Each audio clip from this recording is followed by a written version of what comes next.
Hola a todos, hoy estamos en Construcciones 2B, vamos a ver la edificación en altura, el edificio en altura, los principios y los conceptos generales. Tenemos que empezar a ver que a mediados del siglo XIX en las ciudades se dieron grandes transformaciones. Hubo una serie de hechos que implicó que la gente se trasladara del campo a la ciudad. Uno de ellos fue la Revolución Industrial. Otro hecho muy característico fue el gran incendio de Chicago, lo cual obligó a replantear ciertas cuestiones de la ciudad. Por otro lado, tenemos también todo un desarrollo en nuevos materiales y nuevas tecnologías, como ser las estructuras metálicas que permitieron cubrir luces mucho más grandes, el desarrollo del hormigón armado. También desarrollos tecnológicos como la invención del sistema de seguridad del ascensor, que Elijah Otis lo presenta subiéndose a una plataforma y cortando los cables, mostrándole a la multitud que el ascensor no se caía. Entonces eso empezó a permitir la circulación vertical en las construcciones, ¿no? Por otro lado, los motores eléctricos que permitieron también la circulación de agua y esto permitió el ascenso de agua desde las cisternas hasta los tanques de reserva, como así también todo lo que es el sistema de calefacción y aire acondicionado. Por otro lado, el sifón hidráulico es otro de los grandes avances técnicos o físicos que produjeron las grandes transformaciones de las edificaciones eh, iniciaron ahí a finales del siglo XIX y se extendieron al principio y hasta la primera mitad del siglo XX. Por otro lado, la búsqueda de las cubiertas planas, ¿no? De estos techos planos que permitía reducir un poco las alturas de las construcciones convencionales como para poder obtener más renta, ¿no? O sea, al mudarse gran cantidad de gente a las ciudades, el valor de la parcela urbana se aumentó exponencialmente, entonces los promotores o los inversores necesitaban tener como máxima rentabilidad. Entonces, estos son uno de los primeros edificios eh, en donde se probaron las famosas cubiertas planas o accesibles, ¿no? Esta obra hecha por Ebenike, y este que es el edificio de la calle Franklin, que lo hicieron conjuntamente eh, Perret y Le Corbusier cuando era muy joven. Por otro lado, estaban también los principios que se empezaban a desarrollar por parte de los primeros modernos, de los constructores, y tenemos uno de estos grandes principios también realizado por Auguste Perret, el que mencionábamos recién, que es la iglesia de Notre Dame de Reims, en donde claramente en esta estructura se ve como las columnas se separan del envolvente, que es uno de los principios de esta arquitectura moderna que después se va a aplicar a todo lo que es edificación en altura. Esta separación permite, tal como lo expresa Le Corbusier en su modelo de vivienda dominó, la expansión indefinida hacia arriba y la expansión indefinida hacia los costados de esta tipología genérica universal. Y por otro lado, ese cambio de esa caja muraria clásica, única y monomaterial a esta envolvente multicapa, industrializada, científica, geométrica y mecanizada. En 1909, según cuenta en el libro de Ren Koolhaas, aparece lo que se llamó el teorema de 1909, que es una estructura metálica de unos 84 niveles, en donde en cada nivel hay un paisaje diferente y todos unidos con ascensores y escaleras. Esto es lo que, sumado a todo lo que le dijimos anteriormente, los avances tecnológicos, los nuevos materiales, fueron como permitiendo el nacimiento del territorio urbano vertical, digamos. Y es en este momento el edificio en altura el instrumento que va a generar una nueva forma de urbanismo. Y empiezan a aparecer a principios del siglo XX los primeros edificios en las principales ciudades de Estados Unidos. Esto es Nueva York, este es el edificio Flatiron, que es un edificio que, muy paradigmático porque está hecho en un terreno triangular. Y bueno, se resuelve a partir de un núcleo de circulación y una estructura metálica eh, de columnas y entramados, resuelve un edificio de unos 22 pisos. El solar, en este caso, se repite 22 veces. Y bueno, es una estructura metálica íntegra, recubierta con piedra natural u otros edificios característicos también en Nueva York, en donde podemos ver una secuencia constructiva y un poco el detalle de estas estructuras metálicas combinadas con concreto y acero y remachadas. O este edificio, la Caja de Seguros de Chicago, también con una caracterización similar, un aporticado, un framing aporticado metálico revestido de piedra y ladrillo y resueltas las losas también con una losa de bovedillas y perfilería metálica.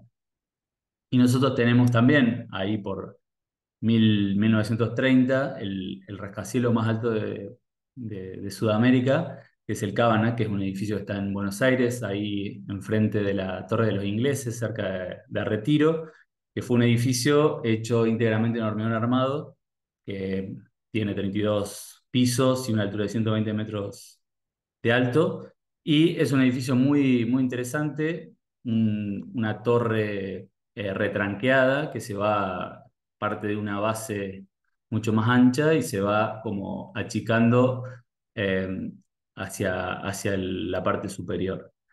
Es un edificio que tiene varios núcleos de circulación. A medida que se va afinando, va quedando el núcleo central, unificando como circulación hasta la máxima altura, y en las partes más bajas aparecen varios sistemas, varios núcleos y de escaleras y ascensores. Y decimos que el edificio en altura es una complejidad, pero que tiene su lógica. Esa complejidad tiene un factor eh, como ordenador, que es el sistema estructural.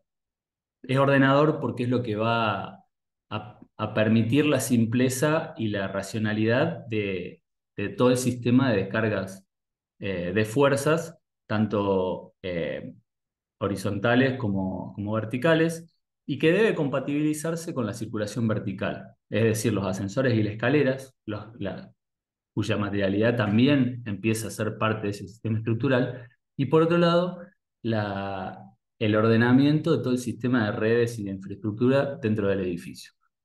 Y por otro lado, y conectado de alguna forma al sistema estructural, están las envolventes, las cuales, al dividirse la estructura del envolvente, empiezan a tener como cierta capacidad autónoma, pero sí todo su peso y toda su resistencia se traslada a ese sistema estructural, el cual se encarga de llevarlo hacia, hacia las fundaciones.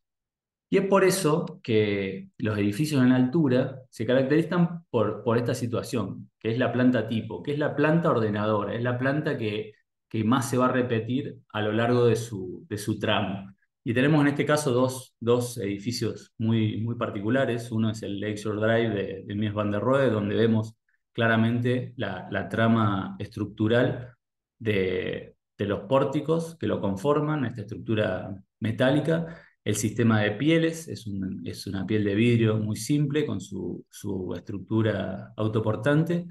Por otro lado, todo el sistema de departamentos y el sistema claro de circulación, tanto de ascensores como de escaleras. Y por otro lado, un edificio terciario, que es el edificio del Times, el diario Times, de Renzo Piano, mucho más actual, es un edificio de unos pocos años atrás, que también conforma se ve claramente la trama estructural, ¿m?, de columnas, el núcleo de circulación vertical, en donde vemos una batería de muchos ascensores, tanto principales como de servicios, el bloque de sanitario general y las escaleras de emergencia.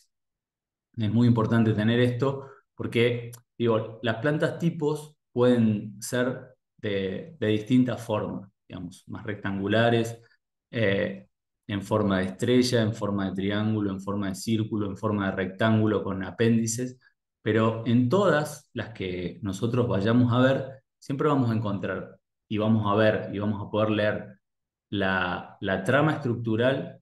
Fíjense, en este edificio que es el Alep de Norman Foster en Buenos Aires, tenemos toda una trama de columnas en este edificio que es el Wallace Harrison el edificio RCA, perdón, de Raymond Hood y Wallace Harrison, en donde también leemos claramente la trama estructural en este edificio de Carmen Pinós en México, cuya trama estructural son estos tabiques circulares.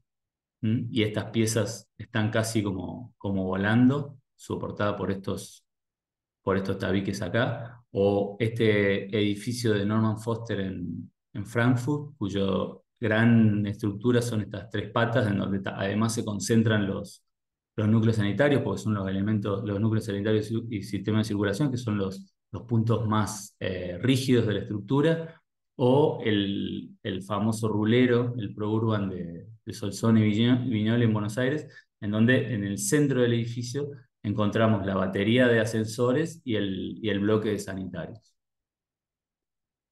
Es decir, el sistema estructural se encarga de trasladar las cargas gravitatorias y las cargas de uso, es decir, el peso de la estructura, de las envolventes, de los pisos, de los muebles, de las personas. Todo lo que hay ahí son las cargas gravitatorias, son las cargas verticales, que se trasladan hacia la fundación. Y por otro lado, el edificio en altura tiene que, que- que absorber y trasladar también hacia sus fundaciones las acciones del viento y las acciones de los sismos, ¿no? Que son, en general, el del sismo es una carga que no se sabe bien desde dónde viene. El viento, a través de ciertos estudios de, de estadística, podemos determinar desde dónde van a ser los vientos predominantes o los más fuertes y de qué magnitud estamos hablando, lo cual nos va a permitir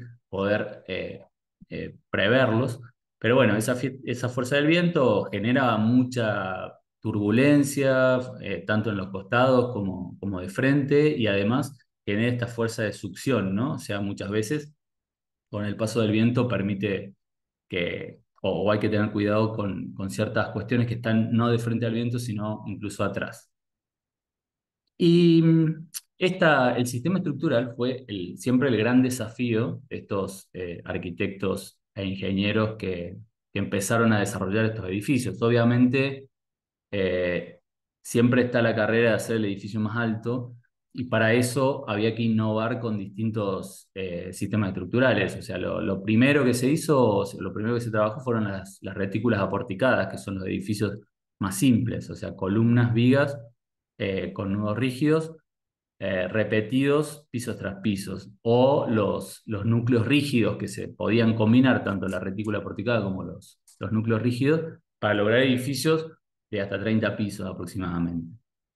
Después, esa estructura se fue tratando de hacer un poco más compleja. Entonces no solamente se trabajó con aporticados, sino también se materializaron el perímetro, ¿no? O sea, a través de tabiques en sus bordes y núcleos rígidos, o tabiques perimetrales y retícula porticada, ¿no? Tabiques en esquinas y retículas aporticadas, como son estos dos casos. Acá vemos un ejemplo de estos tabiques perimetrales.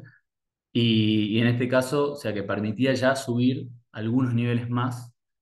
Y por otro lado, se trabajó también con el sistema de estabilizadores, que son unos elementos rígidos que se ponen cada ciertos puntos de la estructura, que son como unos planos rigidizantes que permiten que cuando el edificio se mueva, trabajen de una forma mucho más regular y que no se deforme tanto el edificio. Muchas de estas soluciones tienen que ver con los efectos tanto de sismo como de viento a los que están expuestos los rascacielos o los edificios, cuanto más altos son, ¿no? O sea, esta solución de los estabilizadores a pisos intermedios ayuda a subir algunos niveles más. Por otro lado, aparecen también las exoestructuras o las megaestructuras, que son esas estructuras resueltas en el exterior del edificio y desde las cuales se determinan como grandes paños, o sea, que pueden colgar los pisos o que pueden contenerlos, ¿no? En este caso, como ejemplo, este edificio de hormigón de Myron Goldsmith, o este proyecto de Amancio Williams de 1946 para un rascacielos para Buenos Aires, que después, digamos, su gran admirador, que es Norman Foster, toma un poco la idea y desarrolla el Banco de Hong Kong y Shanghái en Hong Kong. Como una idea muy similar a la de Mancia Williams. También una exoestructura que sostiene los paquetes de piso. Por otro lado, y buscando la máxima altura, se empiezan a desarrollar los entramados de tubos perimetrales, ¿no? O sea, una sucesión de estructuras o de columnas mucho más chicas, pero mucho más cercanas, que arman toda una piel estructural y se combinan con un centro estructural, permitiendo ya una altura mucho mayor de lo que se estaba llegando hasta ese momento. Es un ejemplo de estas estructuras. eh, es el que tenían las Twin Towers, un sistema estructural basado en tubos, entramado de tubos perimetrales y entramado de tubos centrales.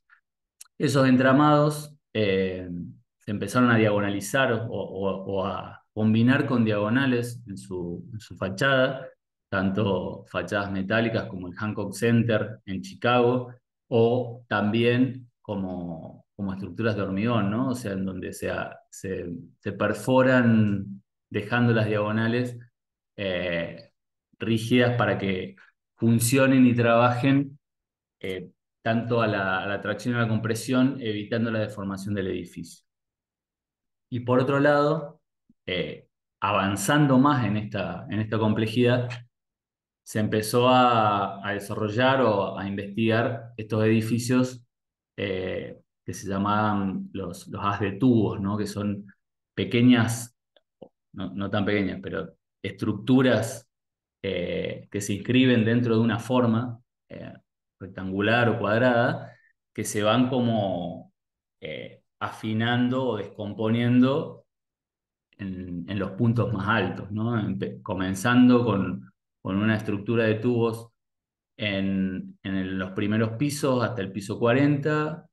A partir del piso 40 se va como retranqueando o separando algunos de los elementos.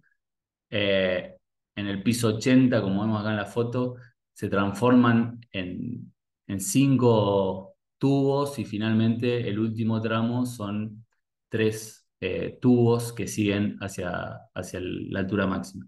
Del mismo modo que el Banco de China de Pei, que tiene una lógica similar, pero conformando triángulos. Luego se desarrollaron eh, un sistema que se basa en la grilla de tubos diagonales, ¿no? O sea, como una gran malla de tubos, pero diagonal, lo cual mejora realmente las prestaciones estructurales del edificio. O sea, tenemos como ejemplos estos 2 edificios de Norman Foster, la Hearst Tower en Nueva York y el Swiss Re en Londres, o esta torre en Cantón, China, de Gemelli-Quid, que es una superestructura en donde se puede ver la máxima performance que tenemos en este sistema estructural. Finalmente, como resumen, digamos, este gran catálogo de sistemas estructurales que permite solucionar las distintas requerimientos en alturas máximas, que nos permiten ir de los primeros 30 pisos hasta los 140 pisos en esta continuidad de diferentes resoluciones de sistemas. Después decíamos que estas estructuras necesitamos compatibilizarlas con las redes, ¿no? ¿Por qué compatibilizarlas? Porque nosotros sabemos que un edificio necesita de electricidad, de señales débiles, que son las alarmas, internet. También podemos incorporar sistemas fotovoltaicos conectados a estos sistemas. Después necesitamos agua sanitaria, la cual tomamos de la calle, la tenemos que acumular generalmente en una cisterna, desde ahí bombearla hacia la parte superior del edificio para que después nos alimente los baños y las cocinas. Podemos también tener un tratamiento de aguas grises. Podemos tener también un sistema pasivo como los termosolares. Estos sistemas de agua sanitaria necesitan de un sistema de cloacas para llevar los sobrantes, después que son utilizados, hacia un sistema general de tratamiento de estos efluentes. Por otro lado, tenemos el sistema de instalaciones pluviales, que es todo el agua de lluvia que la tenemos que evacuar hasta el sistema general de la ciudad. Por otro lado, también necesitamos calentar agua y calentar nuestros alimentos. Entonces, generalmente podemos utilizar para estos fines la electricidad o el gas. Si utilizamos el gas, vamos a necesitar una cañería que nos llegue hasta las cocinas o hasta los calefones y a los termotanques o las calderas, y después vamos a tener que evacuar esos gases hacia el exterior. También podemos tener instalaciones termomecánicas, ¿no? Que pueden ser a gas, pueden ser eléctricas, pero que van a necesitar seguramente algún drenaje o alguna evacuación de agua, un equipo que esté en el exterior, un equipo que esté en el interior, unas conexiones. También los edificios tienen sistemas antiincendio, más complejos o menos complejos, lo cual implica un espacio que hay que tener previsto tanto en todas las plantas como en algunas plantas particulares. Finalmente, podemos tener un sistema de domótica que nos permita controlar muchos de estos equipos. Obviamente, para poder llevar o poder llevar adelante estas redes, nosotros necesitamos espacios de mediciones, como por ejemplo acá vemos en la foto, salas técnicas para medidores, sistemas de acumulación y reservas, o sea, unas cisternas en el piso inferior y un tanque de reserva superior. Necesitamos distribuciones verticales, como son los espacios técnicos, las montantes verticales. Necesitamos distribuciones horizontales, como pueden ser las losas bajas, ¿no? En donde nosotros solucionamos una instalación de un baño. Y después necesitamos instalaciones en los ambientes, o sea, ventilaciones, aireaciones, que nos ayudan a que todo funcione. Digamos, un sistema, un edificio, si uno lo ve sin las paredes y sin la estructura, en cuestiones de instalaciones, es esto, ¿no? O sea, acá lo vemos en un modelo, o sea, la complejidad es esta. Tenemos desde las salas de bombas, los medidores, las salas de tratamiento de agua, las distribuciones, los tanques de reserva, las bajadas, las subidas. Tenemos una gran complejidad. Y eso se resuelve a partir de estos espacios técnicos, ¿no? Por ejemplo, este espacio que está marcado a propósito con color cada una de las instalaciones. Tenemos uno de cloaca, más un caño de descarga, de ventilación, un pluvial y una bajada de agua. Y en un espacio técnico se tienen por ahí todos estos espacios, ¿no? O sea, una distribución de aire acondicionado, un conducto de ventilación de baños, eh, un subida y bajada de agua para el aire acondicionado, cloacas y incendio y agua. ¿Sí? Por ejemplo, en una planta tipo de un edificio tenemos los distintos espacios técnicos. ¿Ves? Este corresponde a un sistema de cloacas que conecta un baño. Acá tenemos un sistema de incendio pluviales. Acá tenemos un cuelgue de instalaciones sanitarias.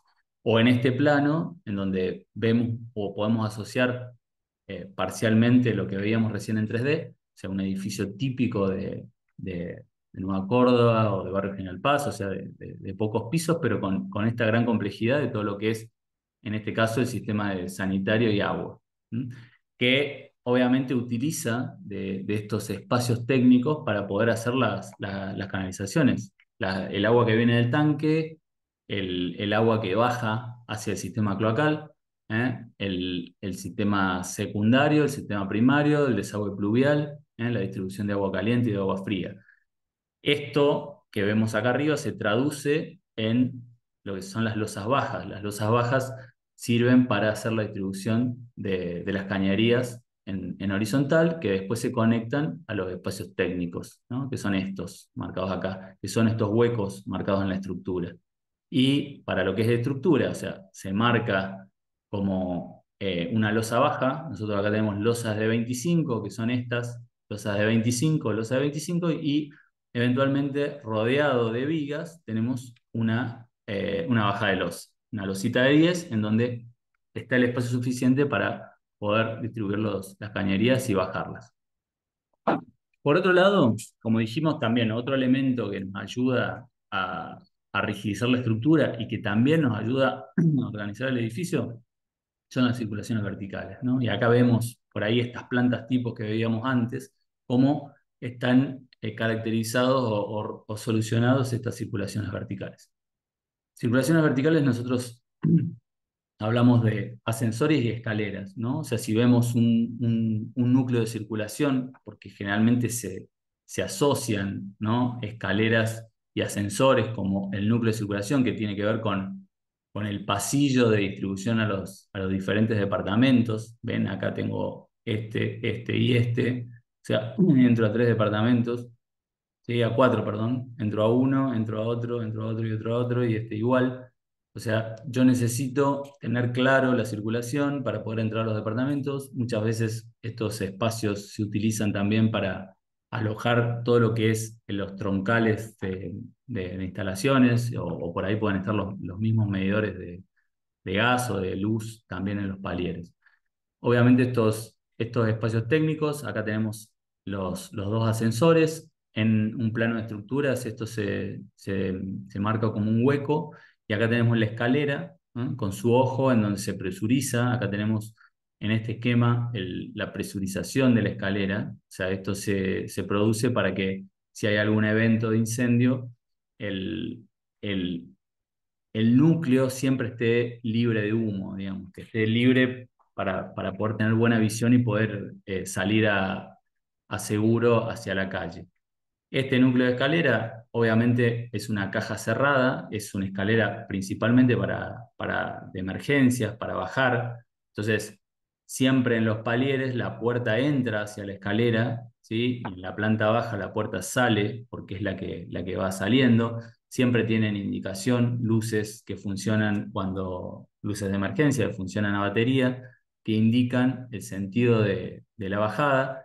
Esa puerta siempre tiene que quedar no barriendo sobre la circulación. Se supone que acá hay gente bajando y bueno, no tiene que interrumpirse la entrada de nueva gente hacia este sector. Bien, en general las escaleras, según normativa y según comodidad de uso, tienen como máximo 18 centímetros de alto y como máximo cada escalón y como mínimo 27,5 centímetros de ancho para lo que es el espacio para el pie. Bien, y el ascensor es un gran tubo, un gran tubo vacío, que es lo que comúnmente se conoce como pasadizo, que vendría a ser esto, o que vendría a ser esto, y dentro del pasadizo está lo que sería la cabina, que es o el coche, que es donde nosotros ingresamos. Acá lo que ven son las puertas desde el lado de adentro, acá ven las puertas desde el lado de adentro, estos son los pasadizos. Acá tenemos todo lo que es el sistema de, de, de guías para el ascensor. El ascensor consta de un bajo recorrido, ya después lo vamos a ver un poquito más en profundidad, que está desde la primer parada, que es la de planta baja, un bajo recorrido, que son aproximadamente 1,50 m por debajo, y lo que se llama el sobre recorrido, que son aproximadamente desde acá, unos 360, 4 metros de separación entre lo que es el piso de la sala de máquinas y el último piso de la última parada. Esto es porque los técnicos necesitan de este espacio para hacer reparaciones y por seguridad. Por último, aquí arriba tenemos la sala de máquina, que es donde están los motores para hacer el movimiento del ascensor. El ascensor, como dijimos, va sobre guías, tiene los frenos asociados a esas guías y va subiendo y bajando con un sistema de poleas y contrapesos para hacerlo, digamos, mucho más amigable y confortable en su camino. En esos edificios muchos, muy altos, por ahí los sistemas de ascensores se dividen, ¿no? O sea, no todo el ascensor para en todos los pisos, sino que a lo mejor tenemos tres calles de ascensores. Por ejemplo, el amarillo llega hasta cierto nivel, el verde pasa directamente este nivel y empieza desde el servicio del amarillo, o sea, para en estos niveles. Pero acá pasa de largo, uno lo toma en planta baja y sube hasta el piso 40 y desde el piso 40 empieza a parar, 41, 42, 43, 44, por ejemplo. Y el rosa en este caso hace lo mismo, ¿no? O sea, toma desde la última parada del verde, entonces cuando uno sube rápidamente hasta este nivel y empieza a parar piso por piso. Imagínense que un edificio de más de 140 pisos, parar en todos los pisos sería un viaje eterno para alguien que tiene que viajar hasta los últimos pisos. Entonces, se dividen, por eso en muchas de las plantas tipo de los edificios que veíamos, tenemos tantas baterías de ascensores, porque se va como dividiendo para poder ascender más rápidamente. Bien, y en los edificios por ahí de la escala eh, cotidiana de nuestras ciudades, bueno, acá vemos en un corte, vemos lo que es la sala de máquina, el pasadizo, el bajo recorrido, acá el sistema de presurización para la escalera, ¿no? Y acá vemos todo el sistema de escalera. En este caso vemos lo mismo, o sea, vemos lo que es el pasadizo, el bajo recorrido, en este caso, acá hay un espacio técnico por debajo, y acá tenemos la sala de máquina y lo que es, ahí vemos la cabina que va asociando piso a piso, y acá tenemos lo que es la caja de escaleras. Bien, las envolventes verticales, digamos, al separarse de la estructura, necesitan ser autoportantes, ¿no? O sea, necesitan obviamente de la estructura principal para trasladar sus pesos propios, para que esa estructura principal la distribuya hacia la fundación, pero básicamente son tabiques eh, autoportantes, o sea, tienen que soportarse a sí mismos, al mismo tiempo soportar las fuerzas del viento, los movimientos térmicos y sísmicos, y todas esas acciones se tienen que trasladar hacia la estructura principal. ¿Cómo se trasladan? Y bueno, a partir de ciertas piezas de, de transición que utilizan o por el mismo apoyo que se produce entre la estructura y las distintas piezas. Tienen que ser estanques frente al agua y al aire, tienen que tener, como dijimos antes, un comportamiento térmico, tienen que dar la suficiente aislación térmica para que eh, el edificio pueda ser confortable y que no tenga un desgaste enorme de energía. Necesita proveer también la ventilación natural, que eso se pueda incorporar a través de ventanas o de aperturas. Eh, Debe tener aislación frente al fuego en el caso de pieles que estén como separadas de la estructura por aplomes, entonces tienen que solucionar esa vinculación, aislar cada piso del otro para que el fuego no pase por los huecos que quedan. Tienen que tener una muy buena aislación acústica para que los ruidos urbanos no afecten al interior. Y por último, tienen que proponer el mantenimiento y limpieza, ¿no? O sea, dentro de lo que son las envolventes verticales, nosotros podemos entender que para los edificios en altura prácticamente tenemos como dos sistemas, ¿no? El muro multicapa, que es ese sistema industrializado, multicapas, científicas, específicas, geométricas, este artefacto que se va componiendo, pero también tenemos que decir que también pueden ser muros dobles, que es multicapas de ladrillos, por ejemplo, de distintos tipos de ladrillos, que a su vez son específicos.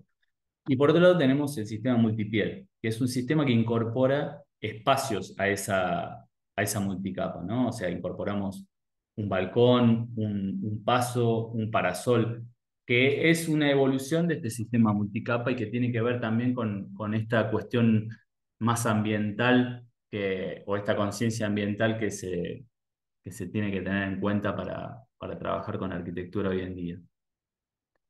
Lo común de nuestras ciudades, estos muros de ladrillo visto, ¿cómo se resuelven? Bueno, se resuelven apoyando parte del ladrillo sobre la estructura y achicando ese ladrillo para pegarlo de frente sobre la estructura de losa, como se ve ahí, o contener esos ladrillos dentro de la estructura para que tengan ese detalle de permitir ver la estructura de hormigón y el paño de ladrillo.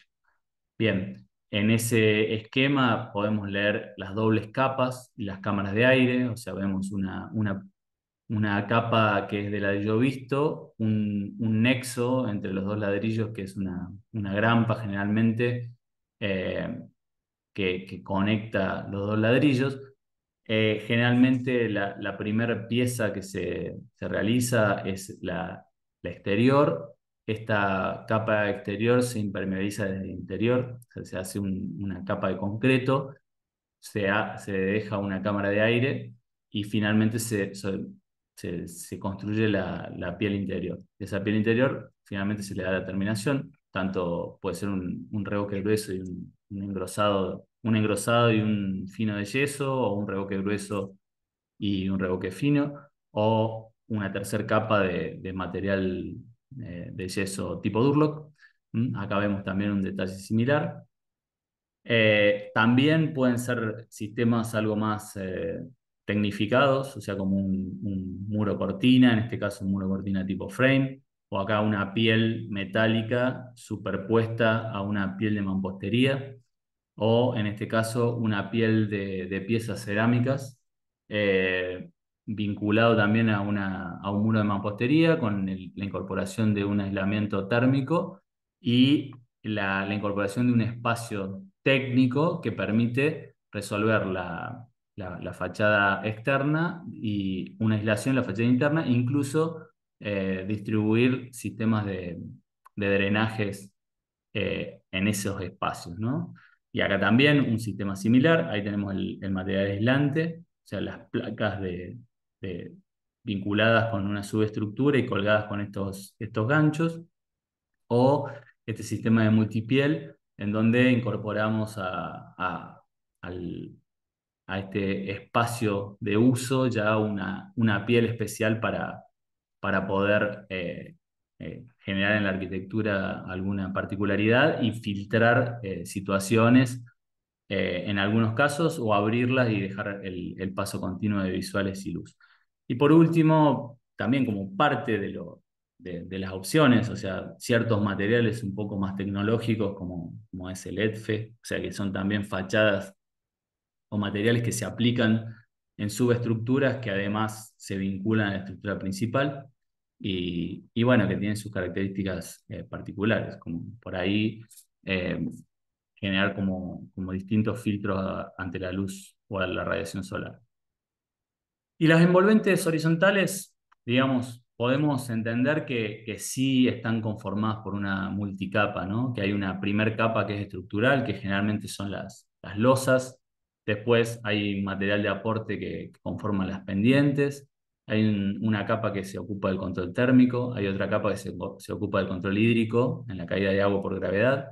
Hay otra capa que se encarga de evitar, de controlar que se forme agua de condensación en su interior.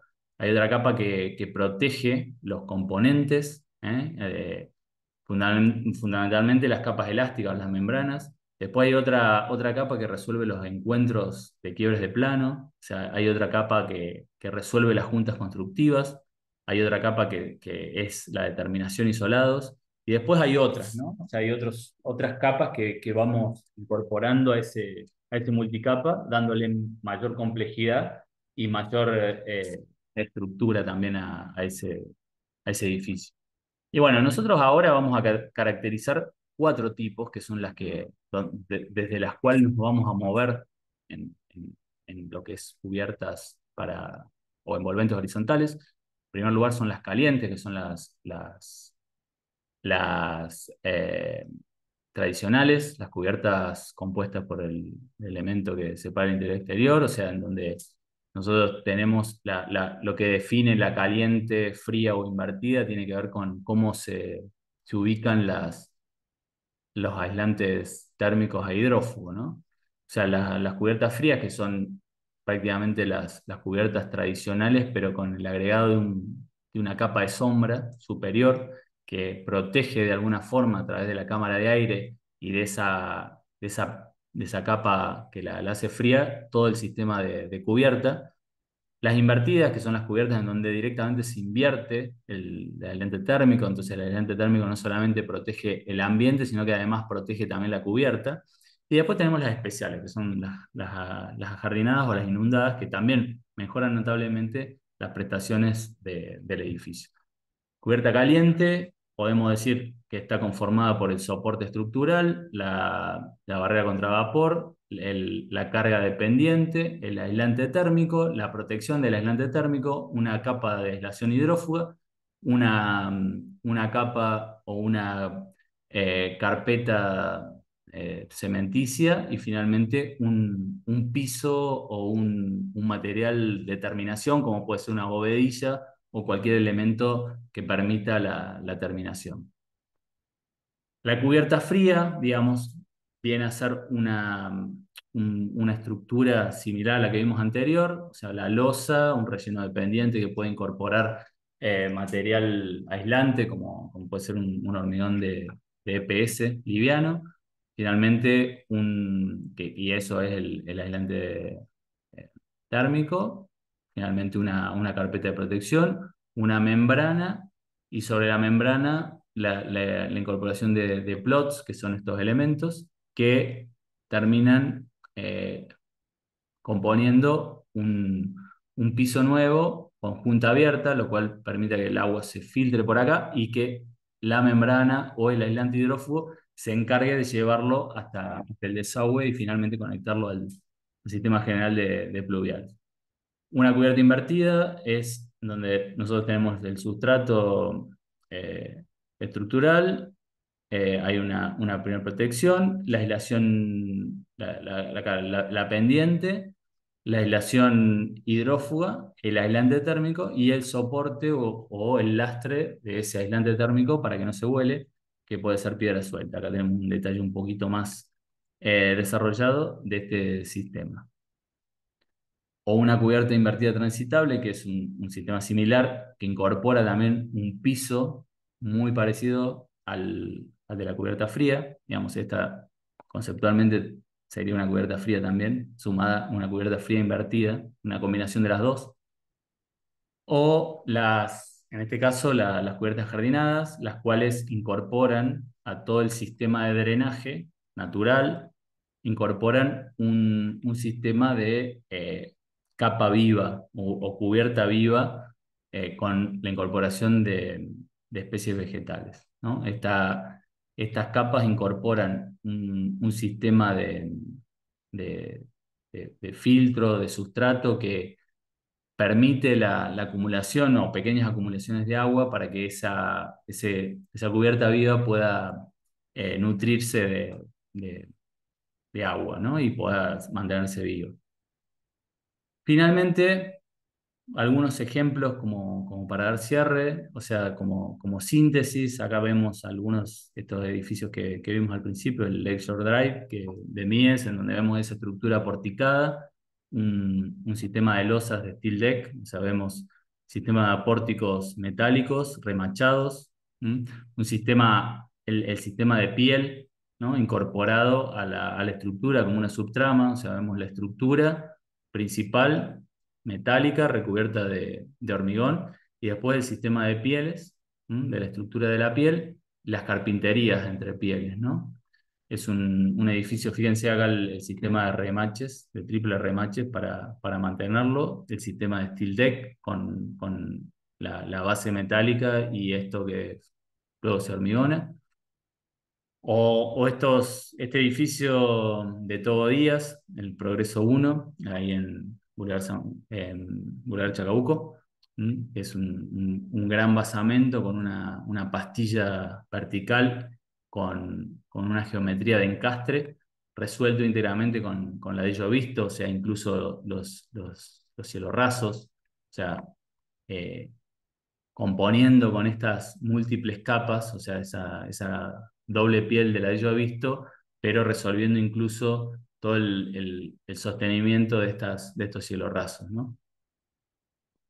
O estos edificios también allá muy cercano al Cabanag, o sea, en 1930, un edificio de 38 pisos, o sea, uno de los primeros edificios híbridos, ¿no? O sea, esta planta tipo que permite no solamente resolver diferentes usos, este edificio tiene habitaciones, hotel, tiene gimnasios, tiene piletas, tiene un mini golf, tiene eh, parques en los pisos intermedios, tiene como una múltiple combinación de actividades bueno, que permiten transformarlos en un gran condensador social o un edificio híbrido.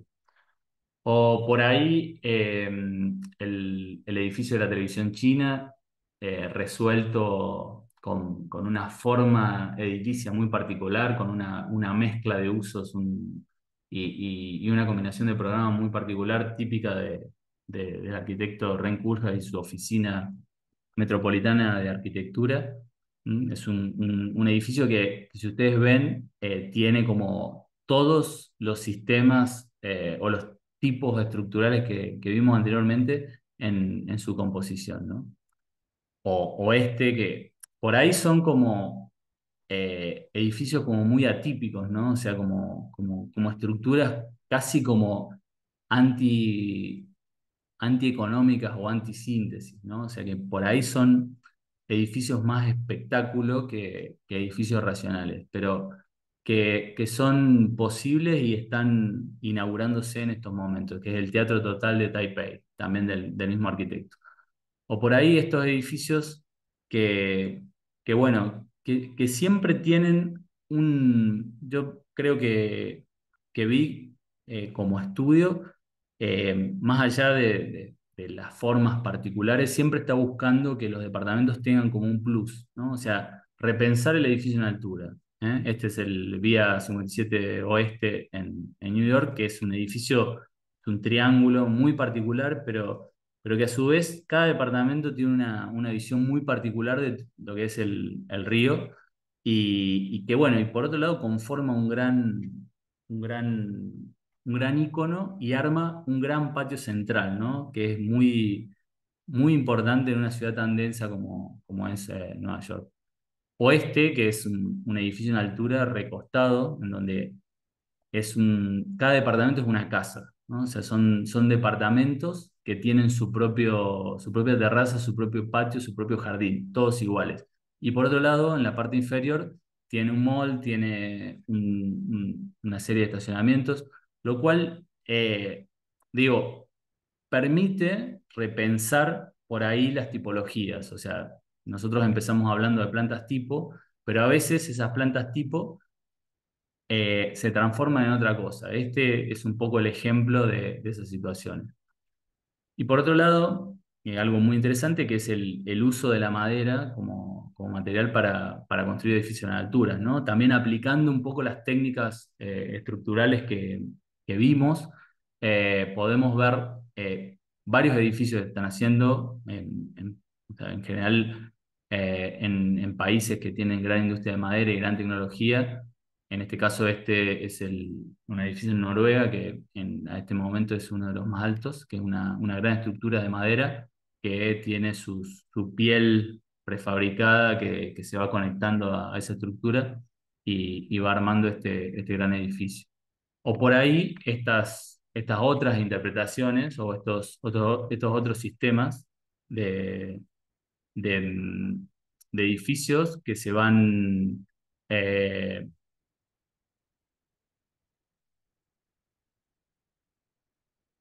que se van construyendo a través de contenedores, o sea que se arma una estructura básica y se montan, digamos, pequeños módulos habitables para generar un edificio en altura.